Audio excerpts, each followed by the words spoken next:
Good day mga Lods, ay Stockton to Williams trade rumors. Nagsalita na nga itong si Archin Cayabyab, ang team governor ng Fiverr Rixers. Ito ngayon mga Lods ang ating pag-uusapan sa video natin ito. Ngunit kung bago ka pa lang sa aking munting YouTube channel, humingi po ako ng like, share, and subscribe. Maraming salamat. Ito nga mga Lods, sa report nga dito ng spin.ph ay binigyan na nga ng assurance nitong si Archin Cayabyab na hindi nga nila iti-trade itong si Alex Stockton dito kay Mikey Williams, at ayon pa nga sa kanya wala silang interest dito kay Mikey Williams na makuha. Dahil sa ngayon nga mga Lods, maganda nga ang nilalaro nitong si Alex Stockton sa kupunan, kaya malabo nga mga Lods mangyari na itong si Alex Stockton ay trade nila dito kay Mikey Williams, ayon nga mismo dito sa team governor ng Fiverr Rixers. Kaya itong balita na to mga Lods, itong trade rumors na ito ay wala na nga ito. Ito nga yung pahabol na sinabi nitong si Archin. Ayon sa kanya, it's a big no at no way na mangyari yun. Never in my dreams na I'm trading Alex Stockton.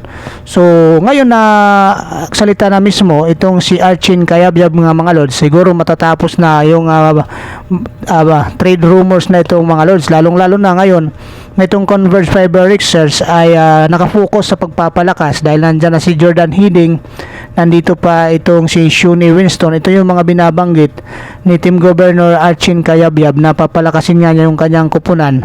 Itong 5 player na to yung magiging core niya nga dito sa pagpapalakas ng Fiverr Rixers. Kasama pa dito itong si Justin Arana nga mga Lods. Ito yung bread and butter nitong Converge Fiverr Rixers. Siyempre excited na rin sila mga Lods na mapasama ang first overall pick sa nakaraang rookie draft na si Justin Baltasar. Kaya kaabang-abang at malakas na nga itong Converge Fiverr Rixers. Kaya dito nga mga Lods, sinabi na nga nitong si Archin Cayabyab na no way at hindi kami interesado dito kay Mikey Williams. Kung ano man ang nangyari kay Mikey Williams at saka sa TNT Tropang Giga, sabi pa nga nitong si Archin Cayabyab ay labas na nga sila dito.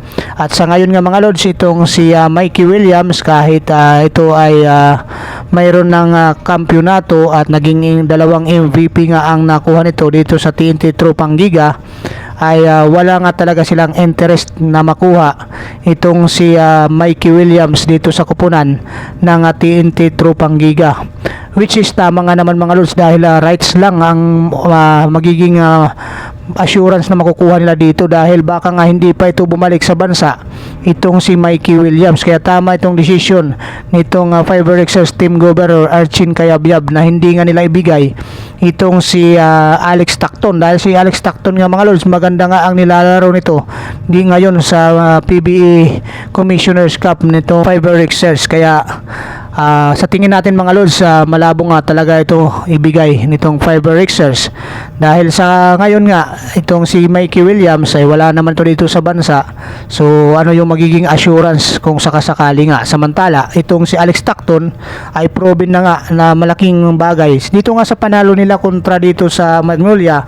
20 points nga ang hinabol nito, nanalo pa nga sila dahil dito sa malaking tulong nitong si Alex Stockton. Siya yung naging instrumental dito mga Lods, mula sa kanyang 3-point shot at sa kanyang pasa dito naman kay Justin Arana, yun ang nagbigay sa kanila ng panalo. Kaya malabo nga talaga mga Lods ibigay nila itong si Alex Stockton sa TNT o anumang kupunan na magkaka-interest dito kay Alex Stockton. At ayon pa nga dito kay team governor Archin Cayabyab, kaya siya nagsalita nga mga Lods para tumahimik na nga itong trade rumors issue regarding dito kay Alex Stockton, at ayon niya dito masira yung tinatakbong magandang laro nitong si Alex Stockton. Kaya mismo nagsalita na itong si Archin Cayabyab regarding dito sa kumakalat na mga trade rumors. So maraming salamat mga Lods. Kung mayroon kayong mga komento at suggestion, iwan nyo lang dyan sa baba. God bless you all. Bye bye.